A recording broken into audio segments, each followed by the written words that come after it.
예, 오늘 아침에 우리가 읽은 본문은 이제 예수님께서 공생의 마지막 한 주간을 시작하는 본문이 오늘 우리가 읽은 본문. 이제 마가복음 11장부터는 이제 마지막 한 주간의 내용이 쭉 이렇게 기록이 되어져 있는데요.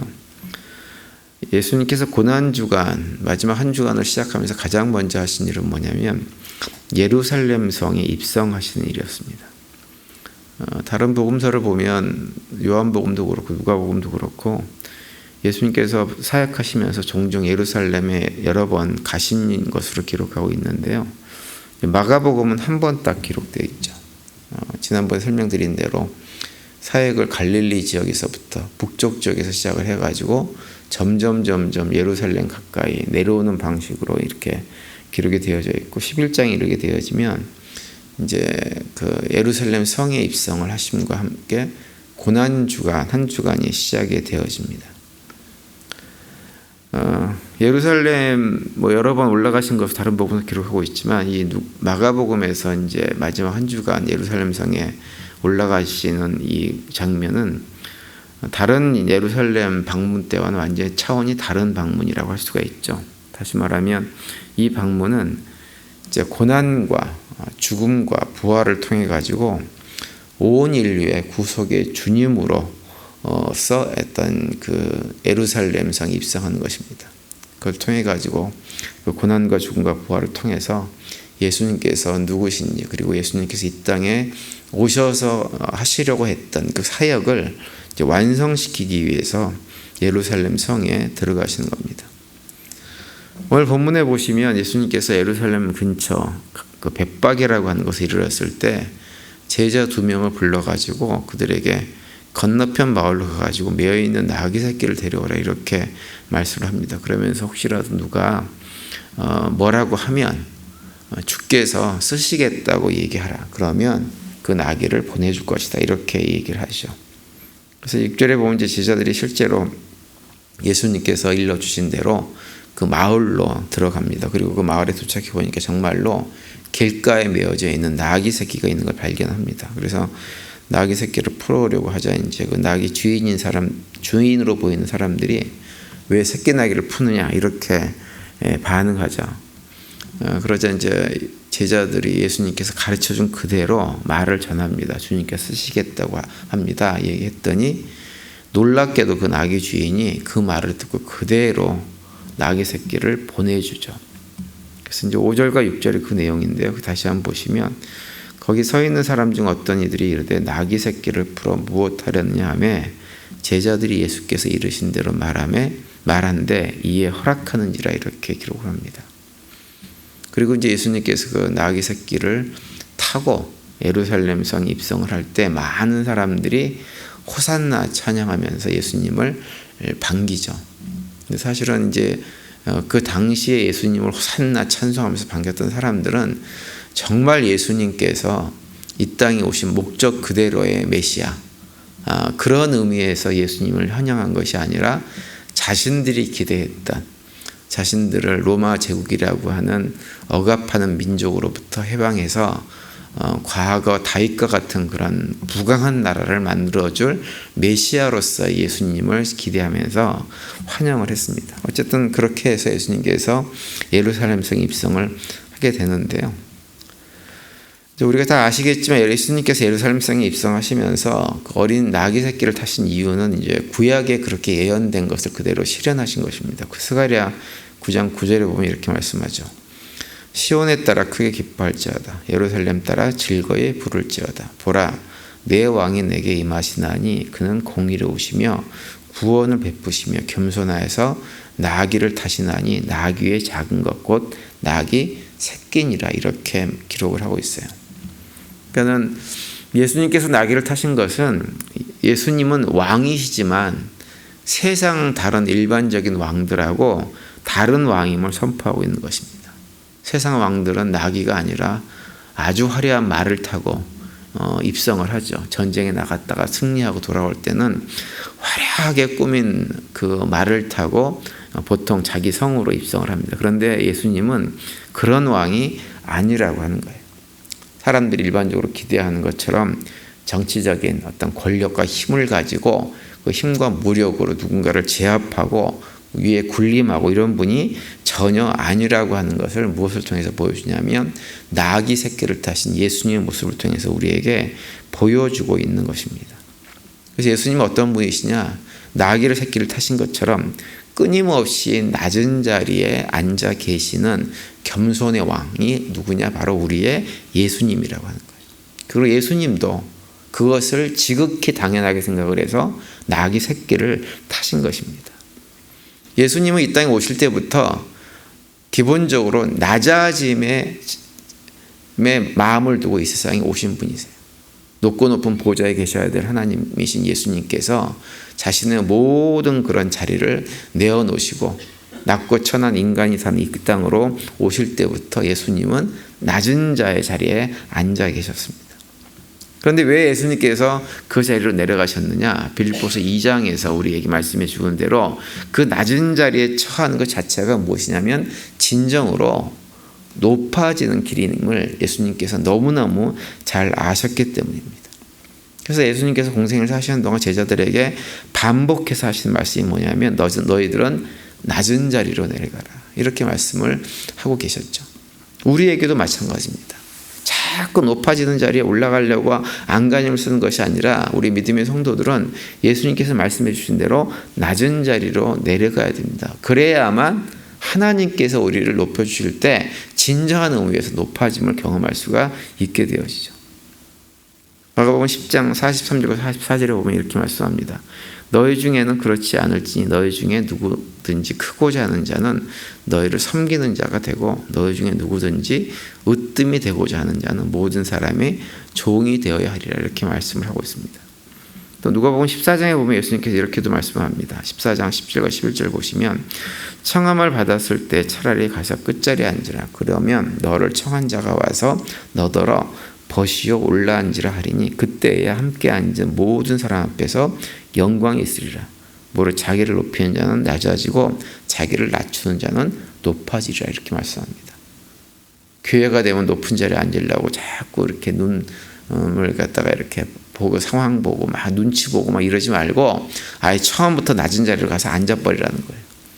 그러면 친구가 와가지고 나를 높은 자리로 이렇게 옮겨줄 때 그 자리에 있는 많은 사람들이 아, 저분이 훌륭하신 분이구나 이렇게 생각할 수 있다고 하는 거예요. 근데 거꾸로 높은 자리에 앉아 있다가 주인이 와가지고 당신 자리가 그 자리가 아니라고 저리 내려가라고 그러면 오히려 창피를 당할 것인가 그런 짓을 하지 말라라고 하는 것입니다. 예수님께서 이렇게 가르치신 이유는 뭐냐? 정말 우리로 하여금 낮은 자리에 처해서 그냥 볼품없는 인간이 하기 위해서 그렇게 하신 것이 결코 아닙니다. 예수님께서는 무엇을 하시냐면 진정으로 사는 길, 높아지는 길, 영광스러운 길, 진정으로 복된 길을 산다고 하는 것이 우리가 어떠한 마음을 가지고 살아갈 때 그러한 삶을 살 수 있는지를 정확하게 아시는 분이기 때문에 제자들에게 이렇게 가르쳐 주신 거예요. 끊임없이 낮아지려고 할 때 그 길이야말로 우리의 삶을 진정으로 행복하게 성공적인 삶을 살게 만들어 주시는 것을 준다고 하는 것을 예수님께서 너무나 잘 아셨습니다. 따라서 오늘 새벽에 나오신 우리 성도님들도 그 예수님의 낮아지심, 겸손하심 그 길을 본받아서 예수님과 함께 그 자리에 서서 하나님께서 진정으로 높여주는 놀라운 일들을 경험하며 살아갈 수 있게 되기를 간절히 바랍니다.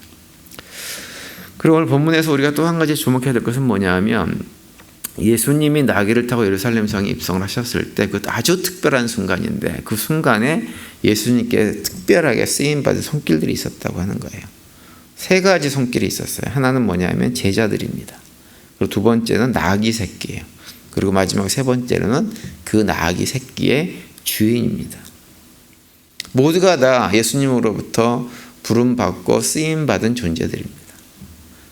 우리 세상에 살면서 우리 사람도 마찬가지지만 이 세상에 존재하는 모든 것들은 무엇인가에 의해서 누군가에 의해서 쓰임받기 위해서 존재하는 것들입니다. 특별히 우리 사람은 하나님에 의해서 쓰임받기 위해서 이 땅에 존재하는 자들이죠.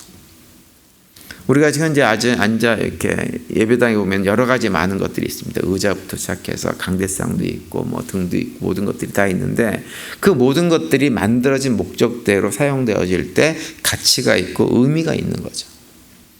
그것이 만들어진 대로 사용되지 않으면 어떻게 되나요? 그냥 쓰레기통에 버려짐을 당하는 것 외에는 다른 아무것도 없습니다. 만들어진 그대로 쓰임 받을 때, 주인이 처음 만들 때 주인의 목적으로 쓰임 받을 때 가치가 있고 의미가 있는 거예요.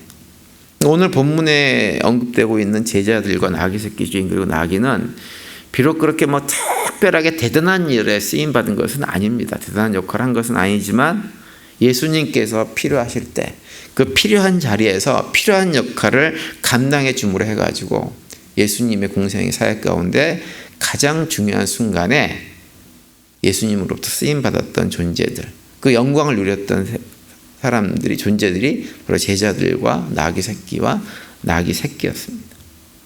그런데 그들이 이렇게 아주 특별한 순간에 쓰임을 받게 된 이유가 있어요. 그것은 뭐냐 하면 그들 모두가 다 예수님의 말씀에 순종했기 때문에 그렇습니다. 제자들도 예수님 말씀에 순종해서 말도 안 되던 말씀을 요구를 하셨지만 가서 그대로 행했어요. 나귀 새끼 주인은 예수님이 누구신지도 잘 몰랐지만 주인이라고 한 사람이 누군지도 몰랐지만 주님이 쓰시겠다고 하니까 기꺼이 내줬어요. 그리고 어린 나귀 새끼는 어려서 아직 힘이 없고 부족하지만 그 어깨, 그럼에도 불구하고 자신의 등을 예수님께 기꺼이 내어드림으로 예수님께 쓰임을 받았습니다. 우리가 잘 아는 대로 하나님께서 우리에게 요구하시는 것은, 가장 중요한 것은 무엇이냐면 순종입니다. 근데 하나님께서 우리에게 순종을 요구하는 것은 우리를 부려먹기 위해서 그런 것이 아니에요. 우리가 하나님 말씀에 순종하고 살아갈 때 그때 비로소 우리가 진정으로 복된 삶을 살 수 있기 때문에 하나님은 우리에게 순종을 요구하십니다. 그래서 우리가 잘 아는 말씀 사무엘상 15장 22절 이하에 보면 이렇게 말씀하고 있죠. 사무엘이 이르되 여호와께서 번제와 다른 제사를 그 목소리를 청정하는 것을 좋아하신 같이 좋아하시겠나이까. 순종이 제사보다 낫고 듣는 것이 순양의 기름보다 나으니 이는 거역하는 것은 점치는 죄와 같고 완고한 것은 사신 우상에게 절하는 죄와 같음이라 이렇게 말씀합니다.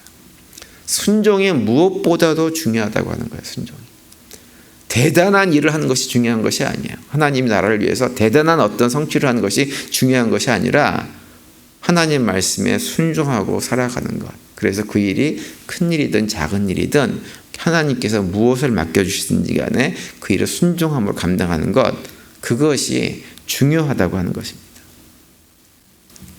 그래서 하나님은 순종하는 사람을 사용하세요. 반면에 순종하지 않는 사람은 사용하지 않습니다. 아무리 능력이 많고 재주가 많고 실력이 있고 세상 지식으로 가득 찬 사람이라고 하더라도 자기 고집 꺾지 않는 사람, 그래서 불순종하는 사람들 하나님께서 사용하지 않습니다. 그런데 능력 없고 배운 것 없고 가진 것 없어도 하나님 말씀을 겸손히 순종하는 사람은 하나님께서 귀하게 사용하십니다. 목회를 하면서도 그런 경우 참 많이 봅니다. 저분이 어떻게 저 교회 가서 목회를 하지? 이런 분들이 계세요. 별로 실력이 없어 보여요. 능력도 없어 보입니다. 그런데 상당히 큰 교회 가서 담임 목회를 하는 분들이 더러 계세요. 근데 그분들을 다시 이렇게 가만히 보면 그분들은 어떤 분이냐면 사람이 굉장히 겸손하세요. 겸손하고 순종의 사람이라고 하는 것을 이렇게 관계를 가져볼수록 많이 느낍니다. 사실 우리는 누군가에게 필요한 존재이고 그래서 쓸모가 있는 존재가 된다고 하는 것은 참 귀한 것입니다. 아무도 불러주지 않고 아무도 사용해주지 않으면 참 불행한 인생이 되어집니다. 그런데 하나님은 우리를 그렇게 사용해주기를 원하세요. 그런데 사용할 때 조건이 뭐냐면 하나님께 순종하는 거예요. 순종하게 되어지면 하나님은 우리의 능력, 실력, 경력 이런 거 보지 않고 우리를 사용해 주십니다. 따라서 오늘 새벽에 나오신 우리 성도님들은 매일매일 삶 속에서 그것이 무엇이 되었든지 하나님 말씀에 철저하게 순종하는 사람이 될 수 있게 되기를 간절히 바랍니다. 그래서 오늘 본문에 나오는 제자들, 나귀 새끼 주인처럼 하나님께서 일하시는 그 자리에서 하나님의 역사를 구체적으로 목도하고 함께 동역하는 귀하고 복된 삶을 살아갈 수 있게 되기를 간절히 바랍니다. 오늘 하루도 그런 고백 가운데 순종의 길, 믿음의 길을 신실하게 걸어가시며 승리하시고 또 그 가운데 주님께 주시는 평강을 누리는 복된 하루가 되시기를 간절히 축원을 드립니다.